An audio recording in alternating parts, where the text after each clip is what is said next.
بسم الله الرحمن الرحيم. قال المؤلف رحمه الله: إن الحمد لله نحمده ونستعينه ونستغفره ونتوب إليه ونعوذ بالله من شرور أنفسنا ومن سيئات أعمالنا. من يهده الله فلا مضل له ومن يضلل فلا هادي له، وأشهد أن لا إله إلا الله وحده لا شريك له، وأشهد أن محمدا عبده ورسوله صلی اللہ علیہ وآلہ وصحبہ ومن تبعهم بإحسان إلى يوم الدین وسلم تسلیما کثیرا. اما بعد، یہ یعنی کہ خطبہ ہے حمد و ثنا. تو ہر کتاب کے آغاز میں آپ دیکھتے ہیں کہ حمد و ثنا کے کچھ نہ کچھ الفاظ اور کلمات ہوتے ہیں، اور نبی صلی اللہ علیہ وسلم پر درود و سلام کے کچھ الفاظ ہوتے ہیں. ہر مصنف اپنی مرضی سے الفاظ کا انتخاب کرتا ہے اور وہ بیان کر دیتا ہے، لکھ دیتا ہے.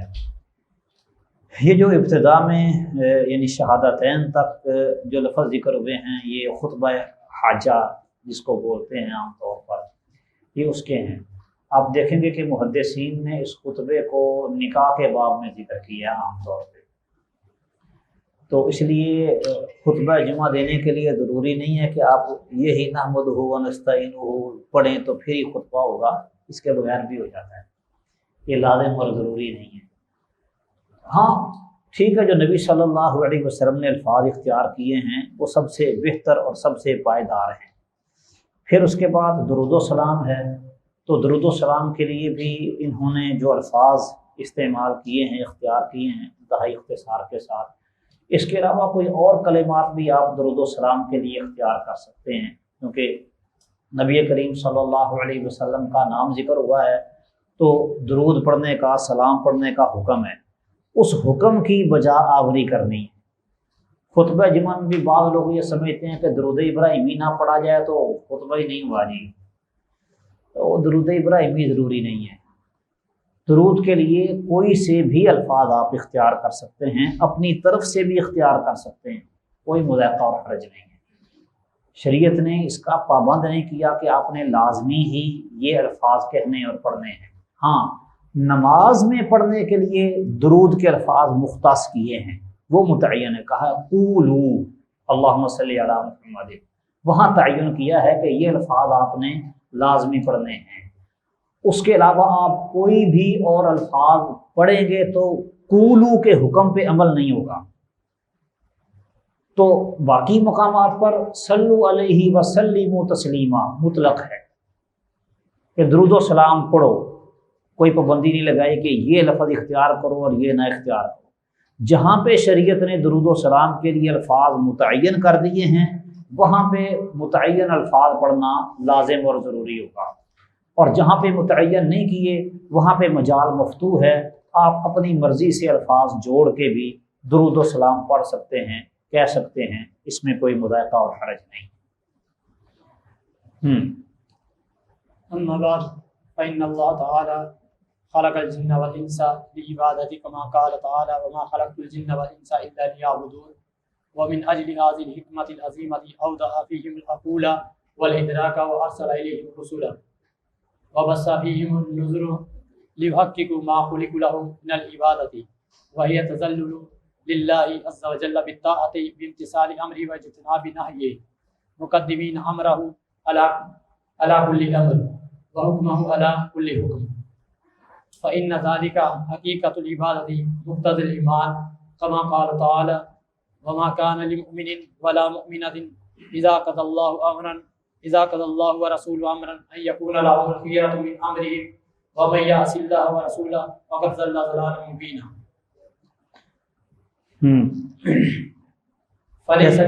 بس کہتے ہیں کہ اللہ تعالیٰ نے جن و انس کو اپنی عبادت کے لیے پیدا کیا ہے. وما خلقت الجن والانس الا لیعبدون.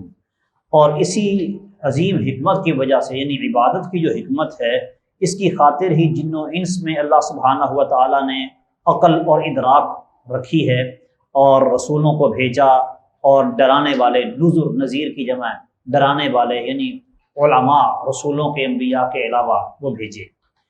اور انہی کے ذریعے مقصود کیا تھا؟ لیتحققوا یلیحققوا ما خلقوا له من العبادہ، جس کام کے لیے یعنی عبادت کے لیے ان کو پیدا کیا گیا ہے وہ کام پورا ہو۔ اور عبادت کی پھر تعریف کی ہے کہ عبادت کیا ہے؟ التذلل للہ عز وجل بالطاعۃ، اللہ عز وجل کے لیے تذلل، عاجزی اور انکساری اختیار کرنا۔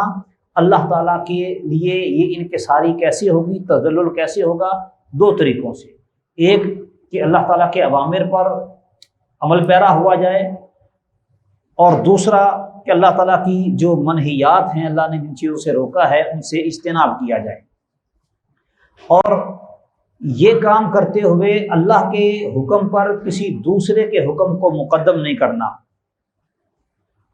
اللہ تعالیٰ کا حکم سب سے مقدم اور سب سے اولا ہوگا۔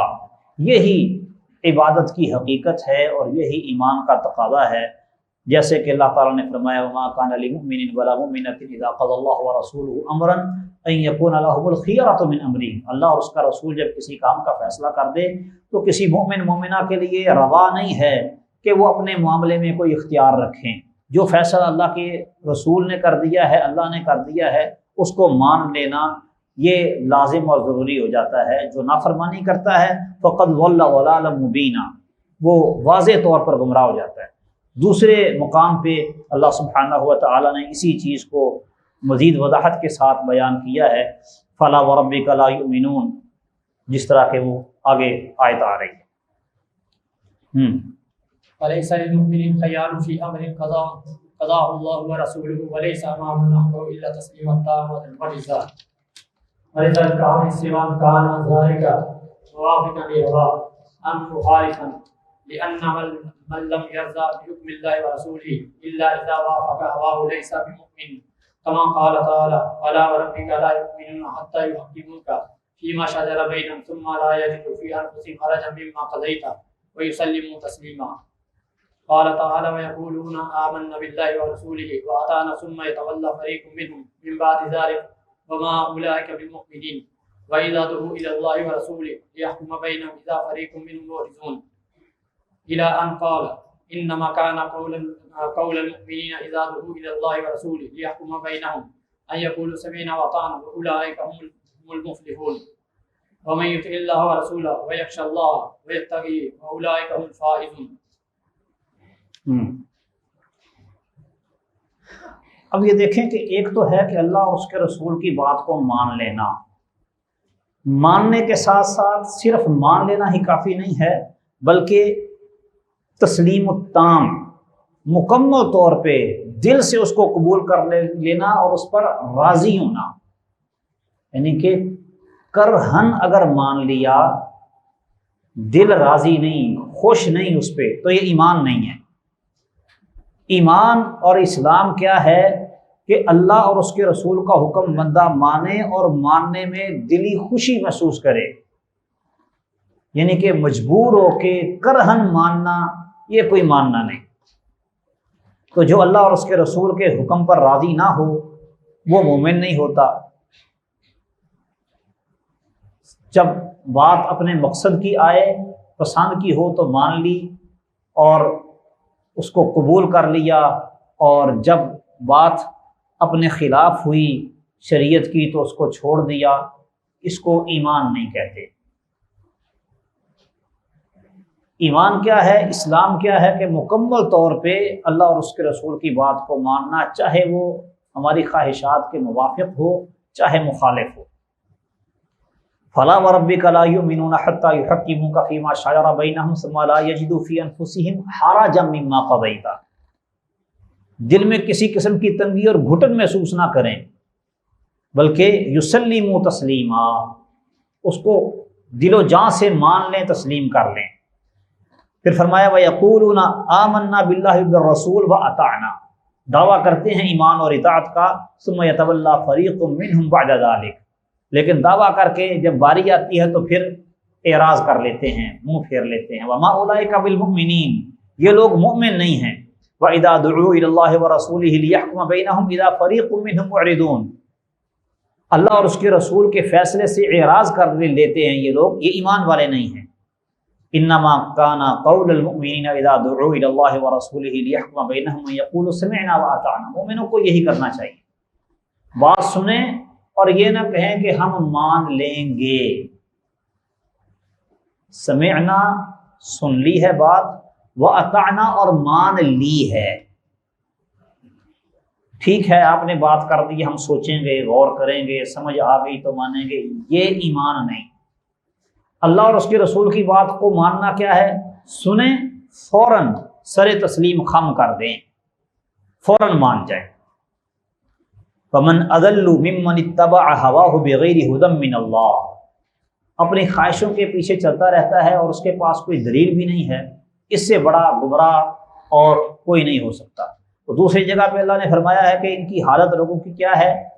ویسے تو یہ بھاگتے ہیں، لیکن فَإِن يَكُن لَّهُمُ الْحَقُّ يَأْتُوا إِلَيْهِ مُذْعِنِينَ، جب انہیں پتہ چلتا ہے کہ اللہ اور اس کے رسول کے فیصلے میں ہمارا کوئی فائدہ ہے، پھر بھاگتے دوڑتے چلے جاتے ہیں۔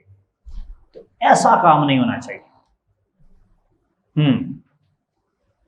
ومن المعلوم أن ما يتعلق بعبادة الله عز وجل داخل في هذه القاعدة العظيمة الكبرى، وكذلك ما يتعلق بمعاملة الخلق بعضهم مع بعض من بيع وشراء وإجارة ورهن ووقف وهبة ووصية ونكاح وغير ذلك، فإن الواجب فيه الرجوع إلى حكم الله ورسوله، فإن الله تعالى أكمل لنا الدين بهذا وهذا۔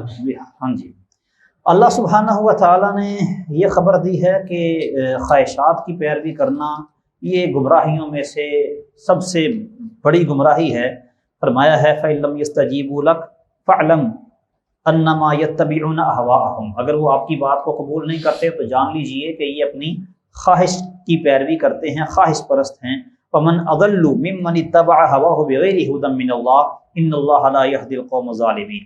اور یہ بھی معلوم ہے کہ جو چیز بھی اللہ عز و جل کی عبادت میں کے ساتھ متعلق ہے وہ اس عظیم قاعدے میں داخل ہے، اور اسی طرح عبادات کے ساتھ ساتھ معاملات میں بھی جو چیزیں ہیں، چاہے وہ لوگوں کا آپس میں معاملہ ہو، جس طرح کہ بیع و شراء ہے، اجارہ اور رہن ہے۔ اجارہ یعنی کرائے پر کوئی چیز لینا دینا، کرائے کا معاملہ کرنا، رہن گروی رکھنا، اور وقف اور ہبہ اور وصیت اور نکاح وغیرہ، ان سب میں بھی جس طرح عبادات میں بعینی ہی معاملات میں بھی اللہ سبحانہ و تعالیٰ اور اس کے رسول صلی اللہ علیہ وسلم کی طرف رجوع کرنا یہ واجب ہے۔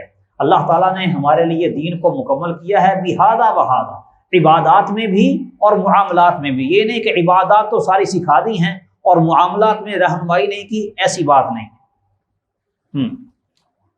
وقد بين الله تعالى في كتابه وعلى لسان رسول الله صلى الله عليه وسلم ما يتعلق بالأمرين إجمالا وتفصيلا بيانا واضحا فيه النور والشفاء والهدايا، ومن ذلك أحكام البيوع بين حلالها وحرامها، قال عز وجل أحل الله البيع وحرم الربا، والأصل في البيع الحل إلا ما قام الدليل على تحريمه كبيع المجهول، والأصل في الربا التحريم إلا ما قام الدليل على حله كبيع البعير بالبعيرين، هذا إذا فسرنا الربا بمطلق الزيادة، أما إذا فسرنا الربا بتفسير الخاص فإنه لا يستثنى منه شيء بل كله حرام۔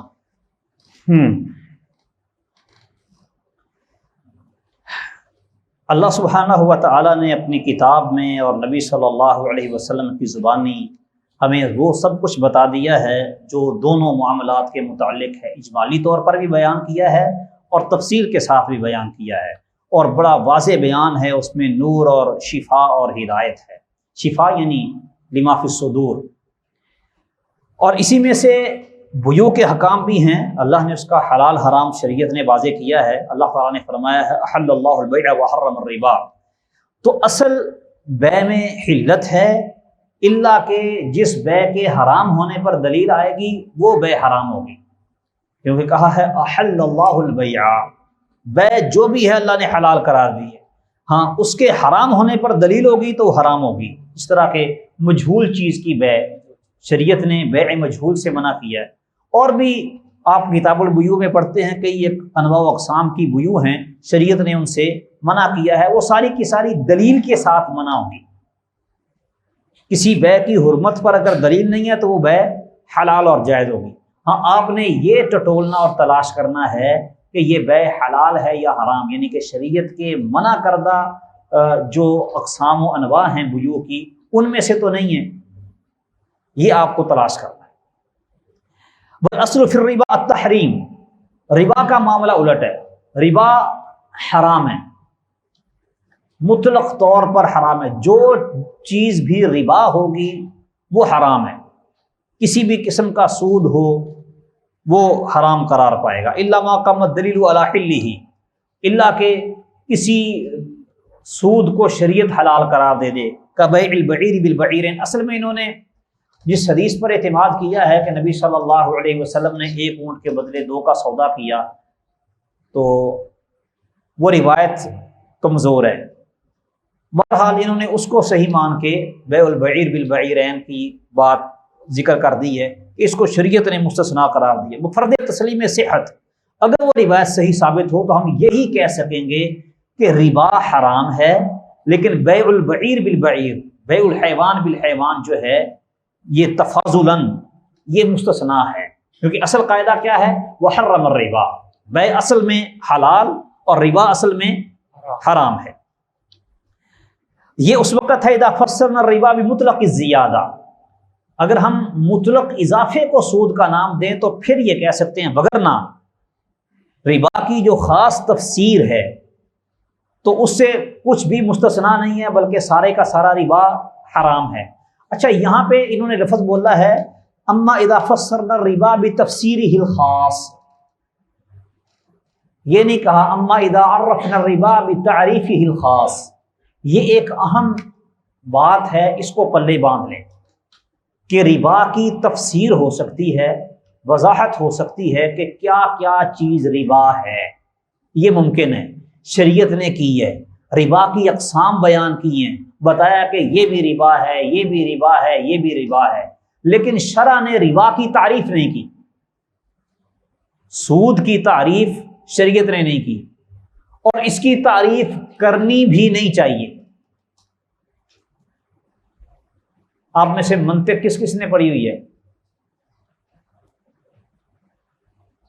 اچھا، منطق میں تعریف کے لیے 2 لفظ استعمال ہوتے ہیں، ایک حد اور ایک رسم، حد تام اور حد ناقص، اور پھر رسم کی اقسام بنتی ہیں رسم تام اور رسم ناقص۔ تو جو حد تام ہوتی ہے وہ ایگزیکٹ تعریف ہوتی ہے، جس کو آپ کہہ سکتے ہیں کہ جامع مانع تعریف، حد تام جامع اور مانع تعریف ہوتی ہے، جامع لجمیع افرادہ مانع لدخول غیرہ۔ سود کی ایسی کوئی تعریف ہو ہی نہیں سکتی، آپ جب بھی سود کی کوئی بھی تعریف کریں گے سود کی بہت سی اقسام اس سے خارج ہو جائے گی، ان پہ وہ تعریف صادق نہیں آئے گی۔ اور کبھی آپ تعریف کو جامع بنانے کی کوشش کریں گے تو بہت سی ایسی چیزیں جو حقیقت میں ربا نہیں ہیں وہ سود کی تعریف میں شامل ہو جائیں گی۔ ادھر ایک اور بات سمجھنے کی ہے کہ تعریف ہمیشہ محدود چیز کی جاتی ہے، جب کسی چیز کی تعریف ہوتی ہے تو وہ محدود چیز، اس کو حد کہتے ہیں نا، حد، الحد التام، حد بندی اس کی جاتی ہے جو محدود ہو۔ چونکہ شریعت کے اصول اور ضابطے آفاقی ہیں، پوری دنیا کے لیے ہیں اور ابدی ہیں، ہمیشہ ہمیشہ کے لیے ہیں، تا قیامت جتنی بھی انواع و اقسام پیدا ہو جائیں ربا کی، ان سب کے لیے شریعت نے حکم نافذ کیا ہے۔ اس لیے اگر موجود چیزوں کو دیکھ کر ربا کی ایک حد اور تعریف قائم کر دی جاتی تو وہ بعد میں اٹھنے والے ربا کے نت نئے طریقوں پر صادق نہیں آنی تھی۔ اس لیے شرع نے تعریف نہیں کی۔ شریعت اکثر آپ دیکھیں کہ چیزوں کی تعریف نہیں کرتی، تعریف کیے بغیر گزرتی ہے تاکہ شمول اور جامعیت رہے احکامات میں، محدود نہ ہو جائے دین۔ تو یہ گویا کہ سود کی تعریف نہ ہونا یہ کوئی قبح نہیں بلکہ دین کا حسن ہے۔ ہمارے یہ پاکستان میں جو سود کا کیس چلا، جس کو یہ نواز حکومت نے اسٹے لے لیا تھا اور پھر بعد میں وہ سپریم کورٹ چلا گیا، وہ پڑا رہا، دوبارہ سے وہ کیس نکلا ہے اور پھر انہوں نے بھیجا ہے وفاقی شرعی عدالت میں۔ بہرحال اس وقت بھی آ جا کے یہ سوال اٹھا تھا جی آپ سود کی تعریف کریں، سود کہتے کس کو ہیں؟ تو بس یہ بات پلے باندھ لیں کہ سود کی کبھی تعریف نہیں کرنی، نہ اس کی تعریف ہو سکتی ہے جامع معنی، نہ ہی کرنے کی ضرورت ہے۔ سود کی تفسیر توضیح ہو سکتی ہے کہ یہ بھی سود ہے، یہ بھی سود ہے، یہ بھی سود ہے، اس کی یہ دلیل ہے، اس کی یہ دلیل ہے، اس کی یہ دلیل ہے، یہ ممکن ہے۔ شریعت نے دلائل دیے ہیں، شریعت نے احکامات وعدے کیے ہیں، کتاب و سنت میں سارا سود کھول کے رکھ دیا کہ یہ چیزیں اس طرح سے کام ہوگا تو سود ہوگا۔ تعریف نہیں کی، لہذا ہم بھی تعریف نہیں کرتے۔ وقد جاءت نصوص الكتاب والسنة بالتحذير من الربا تحذيرا بالغا حتى قال شيخ الإسلام ابن تيمية رحمه الله تعالى في كتابه ابداع التحليل إنه جاء فيه من الوعيد ما لم يأت به في غيره۔ یہ دیکھیں سود کے بارے میں جتنی وعیدیں آئی ہیں اتنی وعیدیں اور کسی چیز کے بارے میں نہیں آئیں۔ اسی بنا پر بعض علماء نے یہاں تک کہا ہے کہ اگر کوئی آدمی مضطر ہے، بھوک سے مر رہا ہے، شریعت نے اس کو کہا کہ وہ کیا کرے؟ خنزیر کھا لے، خون پی لے، مردار کھا لے، حتیٰ کہ اہل لغیر اللہ بھی کھا لے، سود کھانے کی اجازت نہیں دی۔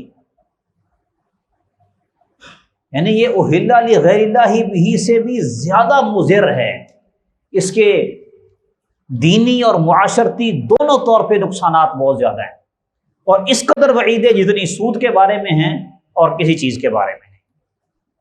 اچھا یہاں سے یہ نہ کوئی سمجھ لے کہ یہ سود جو ہے یہ سودی لین دین کرنے والا کفر کا شکار ہو جاتا ہے، کافر ہو جاتا ہے۔ لا نکفر احدا بذنب ما لم یستحلہ، ہاں سود کو حلال اگر کوئی کہے گا کہ میں اس کو حرام ہی نہیں مانتا تو اس کی تو بات الگ ہو جائے گی، وگرنہ محض یہ عمل نہیں ہے ایسا۔ جی ومما جاء فيه من الوعيد في القرآن قول تعالى ومن جاءه موعظة من ربه فانتهى فله ما سلف وأمره إلى الله ومن عاد فأولئك أصحاب النار هم فيها خالدون۔ وقول تعالى يا أيها الذين آمنوا اتقوا الله وذروا ما بقي من الربا إن كنتم مؤمنين فإن لم تفعلوا فأذنوا بحرب من الله ورسوله وإن تبتم فلكم رؤوس أموالكم لا تظلمون ولا تظلمون۔ اب یہ دیکھیں جو یہ بات کہی ہے نا فمن جاءہ موعظۃ من ربہ فانتہی فلہ ما سلف، یہ موعظہ جو ہے یہ 1400 سال پہلے آ چکی ہے۔ اب اس کا یہ مطلب نہیں کہ ایک سود خور ساری زندگی لوگوں کا مال لوٹتا رہا سود کے طریقے پہ، اور پھر وہ آخر میں جا کے کہتا ہے بس اب میں سود سے توبہ کرتا ہوں۔ فَلَهُ مَا سَلَف، جتنا اس نے سود لے لیا اپنا وہ تجوری بھر لی سود لے لے کے، وہ اسی کا ہے، لہذا موج کرے۔ ایسا نہیں ہوگا، عمر تو ساری کٹ گئی عشق بتا میں مومن، آخری وقت میں کیا خاک مسلمہ ہو گئے، یہ کام نہیں ہوگا۔ توبہ کرے گا تو توبہ کا حصہ ہے کہ جن سے اس نے سود لیا ہے ان کو واپس کرے، جن جن لوگوں سے اس نے سود لے کے کھایا ہے، اپنی تجوری بھری ہے، خزانہ جمع کیا ہے، انہیں وہ واپس کرے۔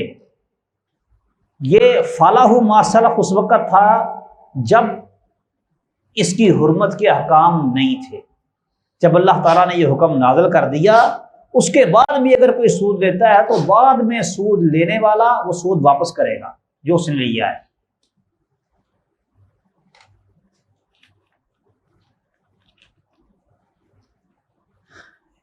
یا ایھا الذین آمنوا اتقوا اللہ وذروا ما بقی من الربا ان کنتم مؤمنین۔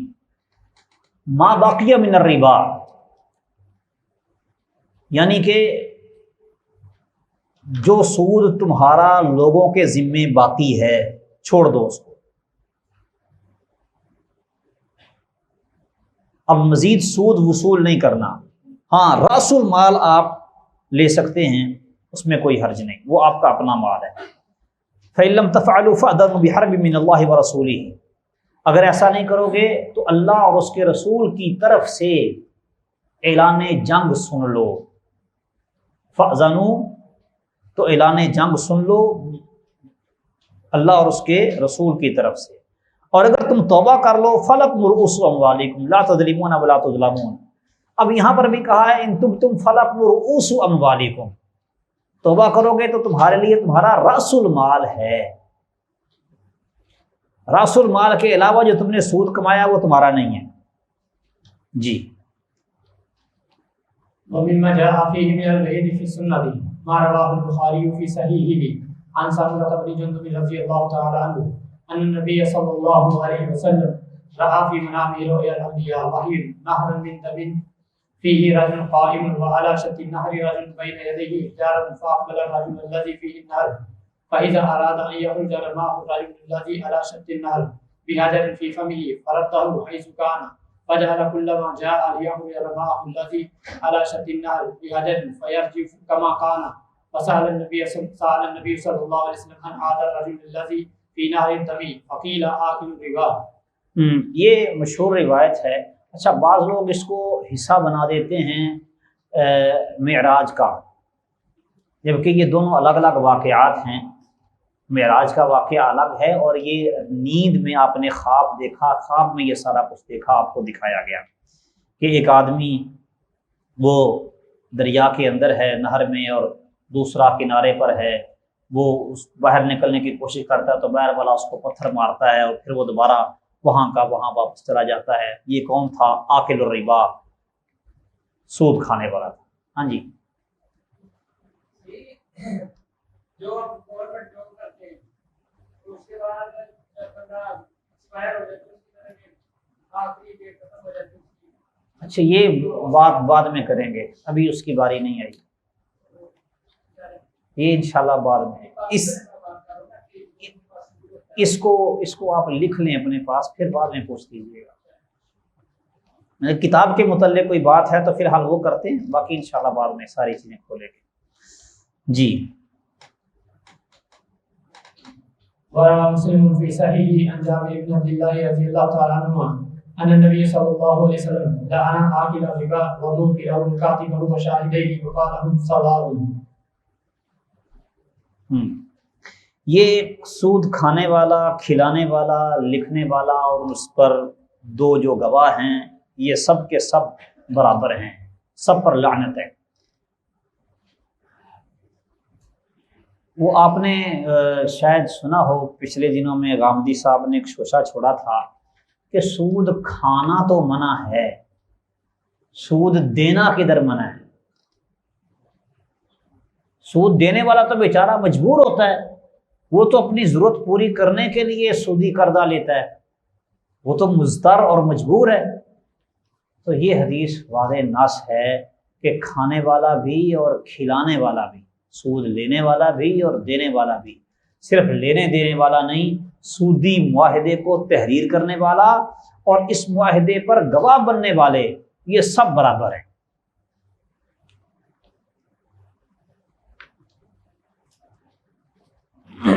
اب اس میں یہ جو ہماری بینکنگ کی ایک چین پورے دنیا میں بلکہ پھیلی ہوئی ہے، ملک میں کیا، اس میں آپ دیکھیں کہ اس میں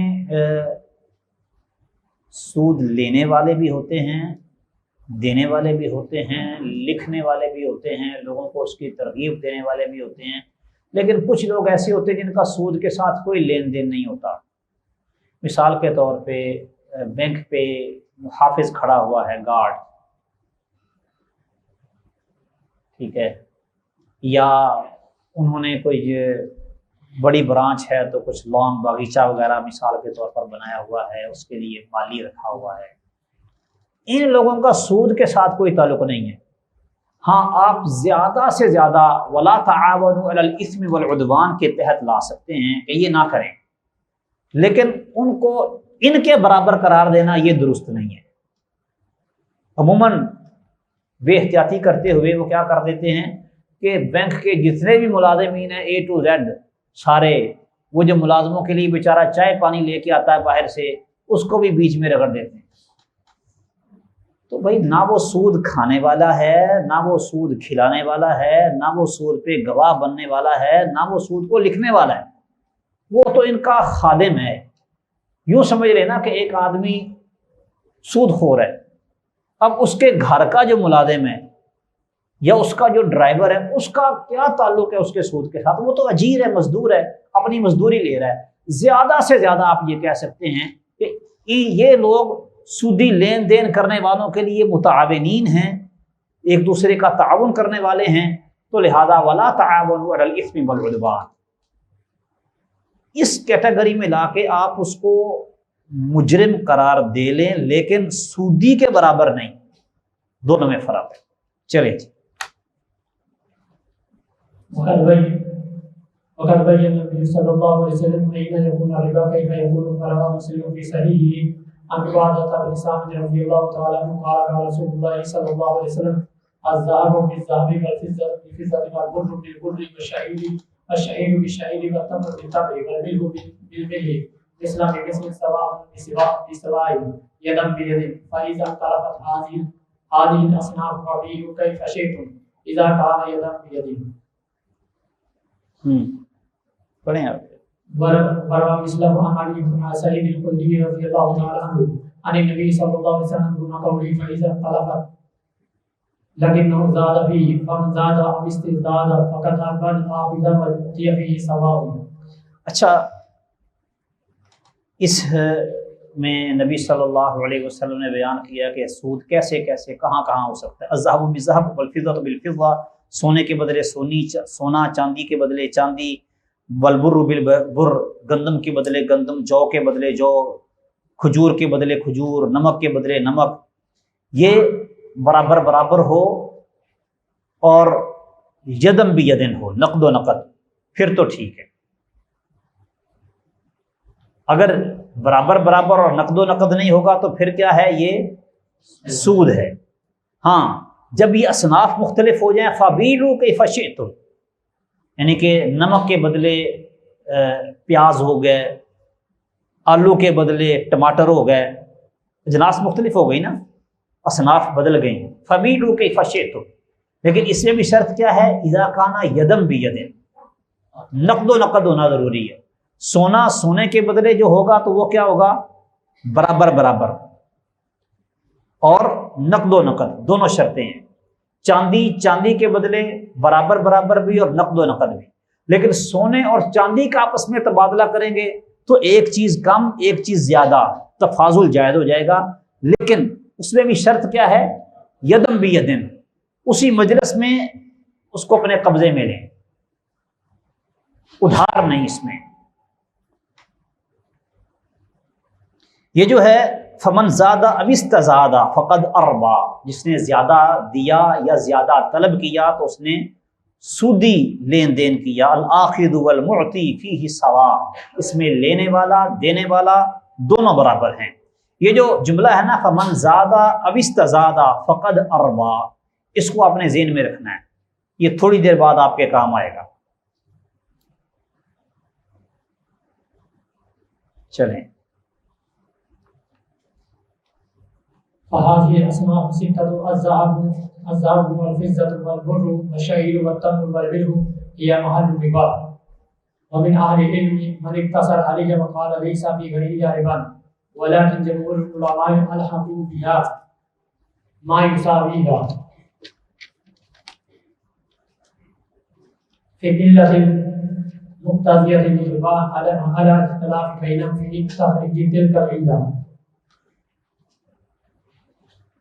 ہاں جی، یہ 6 اصناف جو حدیث میں ذکر ہوئی ہیں، سونا، چاندی، گندم، جو، کھجور اور نمک، یہ محل ربا ہیں۔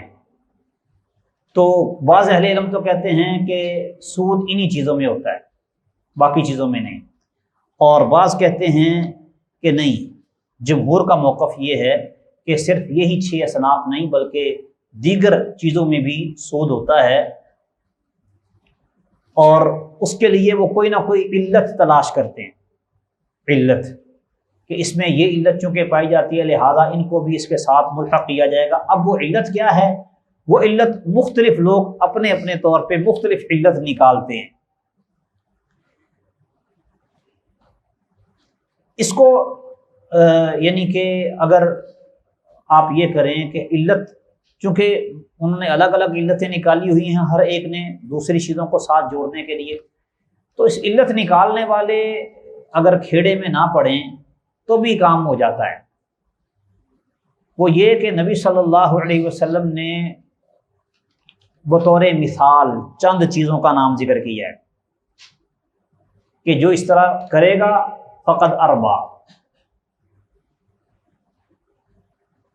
تو جب آپ اس کو بطور مثال، جو عام طور پہ وہاں پہ زیادہ تر یہ چیزیں استعمال ہوتی تھیں اور ان میں ربا تھا، ان کا نام لے کے نبی صلی اللہ علیہ وسلم نے ذکر کیا۔ آپ ان اشیاء کے ناموں کو از راہ مثال سمجھیں گے تو باقی ساری چیزیں اپنے آپ داخل ہو جائیں گی بغیر علت کے۔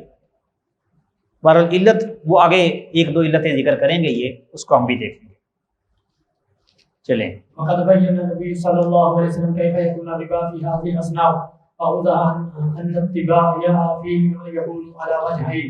أن التبايع فيها يكون على وجهين. الأول أن يباع الواحد منها بجنسه، مثل أن يباع الذهب بالذهب أو التمر بالتمر، ويشترط حينئذ شرطان: التساوي وزنا في الذهب وكيلا في التمر، أن يكون يدا بيد بحيث يتفاوت الطرفان قبل التفرق۔ یعنی کہ یہ نبی صلی اللہ علیہ وسلم نے جو اصناف کا ذکر کیا ہے اور واضح کیا ہے کہ ان میں ربا کیسے ہوگا، تو واضح کیا ہے کہ اس میں جو تبایع ہے، لین دین جو ہے، یہ دو طریقوں پر ہوگا۔ ایک تو یہ ہے کہ ایک ہی جنس کا آپس میں تبادلہ ہوگا، جس طرح کہ سونے کو سونے کے بدلے، کھجور کو کھجور کے بدلے بیچا خریدا جائے، تو اس وقت دو شرطیں ہوں گی: تساوی وزن برابر ہو، اور جو چیزیں ماپی جاتی ہیں ان کا ماپ برابر ہو، جس طرح کہ کھجور، ہمارے ہاں تو کھجور کو بھی تولا جاتا ہے۔ پہلے بر صغیر میں پاک و ہند میں چلتا رہا ہے نظام ماپنے والا، بلکہ آج سے تقریباً 25-30 سال پیچھے چلے جائیں تو دیہاتوں میں یہ طریقہ کار رائج رہا ہے ماپنے کا۔ اب بھی بلکہ چھوٹے پیمانے پر ماپنے کا طریقہ کار رائج ہے۔ مثال کے طور پہ دیہاتوں میں ہوتا ہے نا، آٹا وہ کم ہو گیا، گھر میں سے ختم ہو گیا، تو ہم سایوں سے لے لیا ایک برتن بھر کے ماپ کے، اور وہی پھر ماپ کے ان کو واپس کر دیا۔ تو وہ تو ہوتا ہے ادھار، اس میں بیع تو نہیں ہوتی نا، وہ ادھار ہے، قرض ہوتا ہے، جتنا قرض لیا اتنا قرض ہی واپس کر دیا۔ پہلے ہمارے ہاں جس طرح عرب میں چلتا ہے بدھ اور سا، تو یہاں پہ چلتا تھا ٹوپا ٹوپی، پڑوپا پڑوپی، یہ کیل تھے، ان کے ساتھ چیزوں کو ماپا جاتا تھا۔ اب بھی جو کپڑا ہے یہ تو سارے کا سارا ماپ کے لیتے ہیں نا، میٹر اور گز کے ساتھ ماپا جاتا ہے۔ تو یعنی کہ جو چیز ماپنے والی ہے اس کا ماپ برابر برابر ہو، اور جو موزون ہے جس کا وزن کیا جاتا ہے اس کا وزن وہ برابر برابر ہو۔ دوسری شرط یہ ہے کہ ان یکون یدن بیدن، نقد و نقد ہو، دونوں چیزیں جس کا تبادلہ کیا جا رہا ہے اسی مجلس میں ایک دوسرے کے سپرد کر دی جائیں۔ یعنی کہ ایک سے سونا لے لیا ہے اور دوسرے کو کہا کہ میں آپ کو گھر سے لا کے دیتا ہوں، نہیں، وہ پہلے لے کے آئے پھر سودا کرے۔ یدن بیدن ہونا یہ ضروری ہے۔ اور اگر اس نے سونے سے زیادہ لیا، ایک سونے کا دوسرے کے ساتھ تبادلہ کیا، ولو زیادہ یسیرا، زیادتی وہ بالکل تھوڑی سی بھی ہو، فالبیع حرام باطل، تو بیع صورت میں حرام اور باطل ہوگی، کیونکہ یہ ربا ہے۔ چاہے وہ تقابض جو ہے اس نے اپنے قبضے میں جدا ہونے سے پہلے لیا ہے یا جدا ہونے کے بعد لیا ہے، اور چاہے وہ سونا ایک ہی درجے کا ہے یا اچھا اور نکما ہے، بہر دو صورت یدن بھی ہونا چاہیے اور مثلاً بھی ہونا چاہیے۔ وَكَذَلِكَ پڑھیں آگے. وكذلك لو باع تمرا بتمر ففي صحيح مسلم عن فضالة بن عبيد الأنصاري أن النبي صلى الله عليه وسلم أتي وهو بخيبر بقلادة فيها خز وذهب وهي من المغانم تباع، فأمر النبي صلى الله عليه وسلم بالذهب الذي فيه القلادة فنادها وحضره، ثم قال لهم رسول الله صلى الله عليه وسلم الذهب بالذهب وزنا بوزن. پڑھیں آپ. وفيه أيضا عنه رضي الله تعالى عنه قال كنا مع النبي صلى الله عليه وسلم يوم خيبر نبايع اليهود أكية الذهب بدينارين والثلاثة، فقال النبي صلى الله عليه وسلم لا تبيعوا الذهب بالذهب إلا وزنا بوزن. عن أبي سعيد الخدري رضي الله تعالى عنه قال أتي النبي صلى الله عليه وسلم بتمر فقال ما هذا تمر من تمر، فقال الرجل يا رسول الله صلى الله عليه وسلم باعنا تمرنا صاعين بصاع من هذا، فقال رسول الله صلى الله عليه وسلم هذا ربا فردوه ثم بيعوا تمرنا واشتروا لنا من هذا.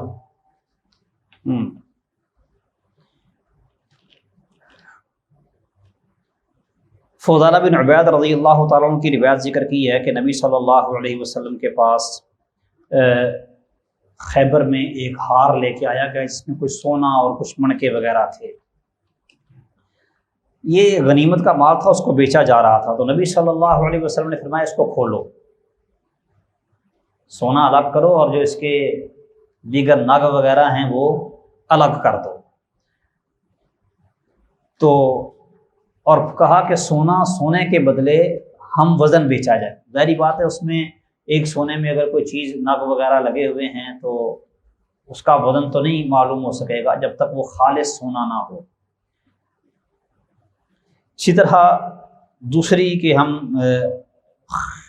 خیبر کے دن یہود کے ساتھ ہم تجارت کرتے تھے سونے کی.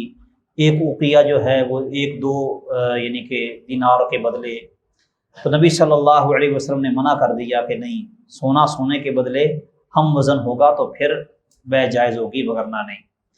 اسی طرح خیبر میں اپنا نبی صلی اللہ علیہ وسلم کے پاس کھجور لائی گئی تو آپ نے فرمایا کہ یہ کھجور ہماری کھجور تو نہیں ہے، ہمارے علاقے کی تو نہیں ہے، یہ کہاں سے آئی ہے؟ تو آدمی نے کہا بعنا تمرنا صاعین بصاع من هذا، ہم نے اپنے کھجور کے 2 سا دے کے 1 سا یہ لیا ہے. تو آپ نے فرمایا ھذا الربا، یہ تو سود ہی ہے. یہ مبتدا اور خبر جب دونوں معرفہ ہوں تو اس میں حصر اور تخصیص کا معنی پیدا ہوتا ہے. تو ھذا اسم اشارہ بھی معرفہ ہے اور ربا پر بھی الف-لام، یعنی کہ یہ سود ہی ہے، عین سود ہے. اس کو واپس کرو، ہماری کھجور کو بیچو اور بیچ کر پھر اس کی قیمت سے یہ والی کھجور خریدو. اس ربا کی قسم کو اہل علم کے ہاں ربا الفضل کہا جاتا ہے، یعنی اضافے والا سود، کیونکہ اضافے کی وجہ سے سود پیدا ہوا ہے. ایک چیز کم ہے اور دوسری زیادہ ہے، یہ جو زیادتی اور اضافہ ہے یہ سود ہے.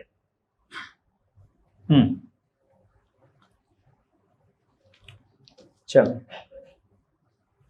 ولو باع ذهب بذهب يساوي وزنا لكل بدون قبض البيع حرام باطل لأنه ربا سواء كان عدم قبض.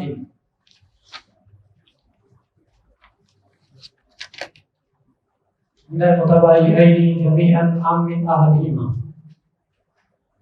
ففي صحيح مسلم عن أبي سعيد الخدري رضي الله تعالى عنه أن أشار بإصبعيه إلى عينيه وأذنيه فقال أبصرت عيني وسمعت أذناي رسول الله صلى الله عليه وسلم يقول لا تبيعوا الذهب بالذهب ولا تبيعوا الورق بالورق إلا مثلا بمثل ولا تشفوا بعضها على بعض ولا تبيعوا شيئا غائبا منه بناء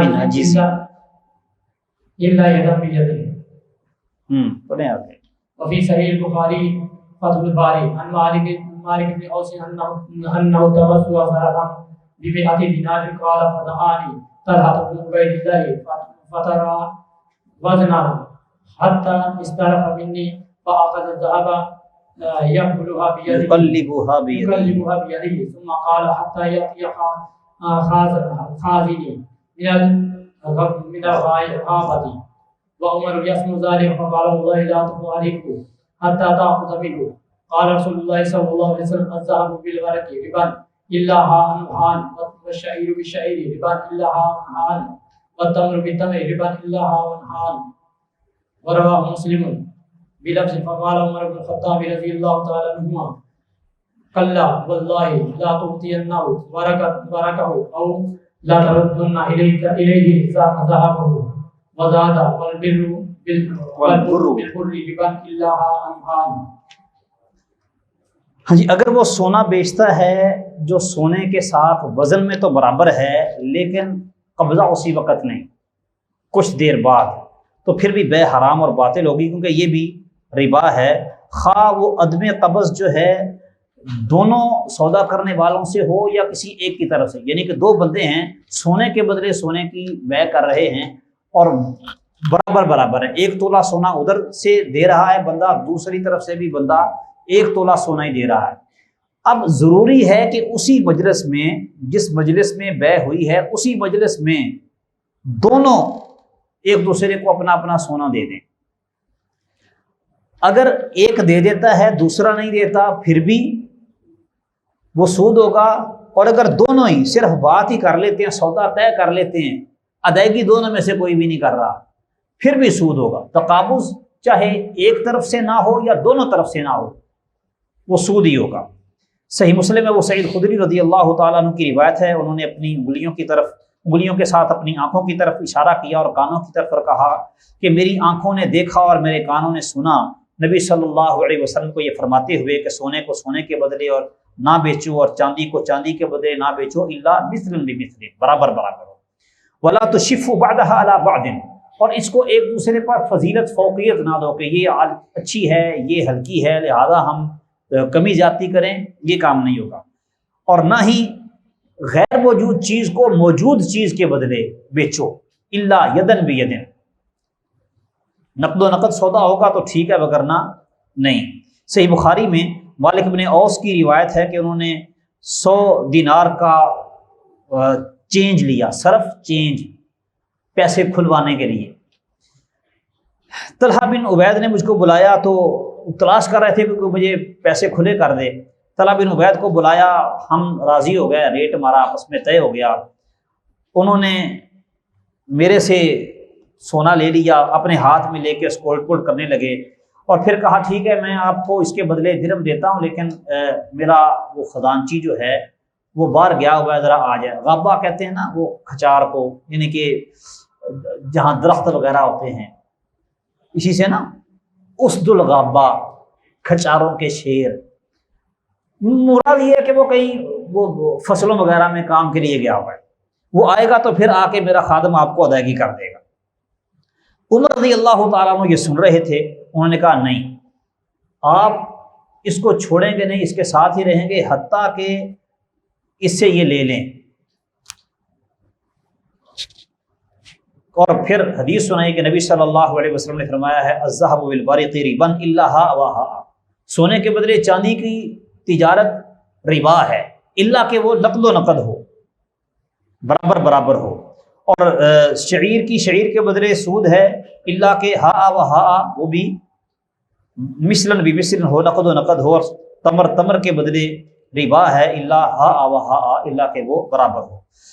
اور مسلم نے یہی روایت ذکر کی ہے، اس میں یہ ہے کہ عمر بن خطاب نے کہا رضی اللہ عنہ نے، اللہ کی قسم آپ اس کو اس کی چاندی لوٹائیں گے یا اس کو سونا دیں. اور یہ الفاظ بھی زیادہ کیے ہیں، والبر بالبر ربا الا ہا و ہا، باقی حدیث اسی طرح کی ہے. تو یعنی نقد و نقد لازم ہے اور برابر برابر ہونا بھی لازم ہے. اور اگر اجناس الگ الگ ہوگی، سونا اور چاندی کے درمیان تبادلہ ہوگا، تفاضل پھر ٹھیک ہو جائے گا، لیکن نقد و نقد ہونا یہ لازم ہے.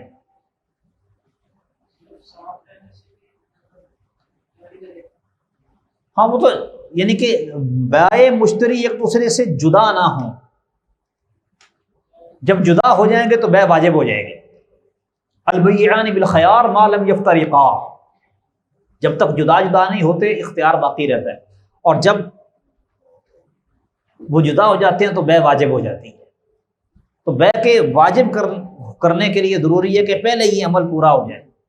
آپس میں ایک آدمی دوسرے کو پیسے پکڑا دیتا ہے یا سودا پکڑا دیتا ہے، وہ دونوں کھڑے ہیں وہیں پر موجود ہیں، وہ چاہے اس کو 10 منٹ 15 منٹ لگ جائیں، آدھا گھنٹہ لگ جائے، لیکن اسی مجلس میں سودا پورا کر کے اٹھے۔ جی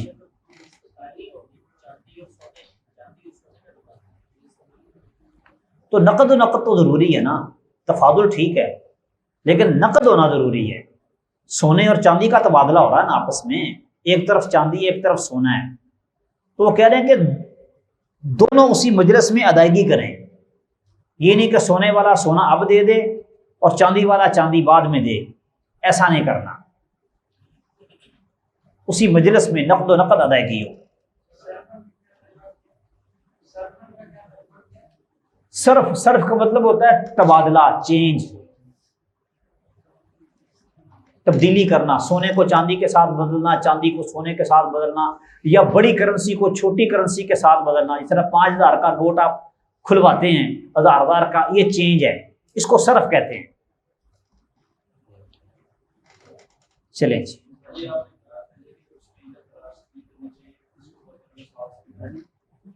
کہ اگر تلاش نہ کریں، اس کو ایز اے مثل بھی قرار دے لیں، تب بھی مسئلہ حل ہو جاتا ہے۔ علتیں لوگوں نے تلاش کی ہوئی ہیں، وہ آگے ذکر ہوں گی، وہ ہم انشاءاللہ پڑھیں گے۔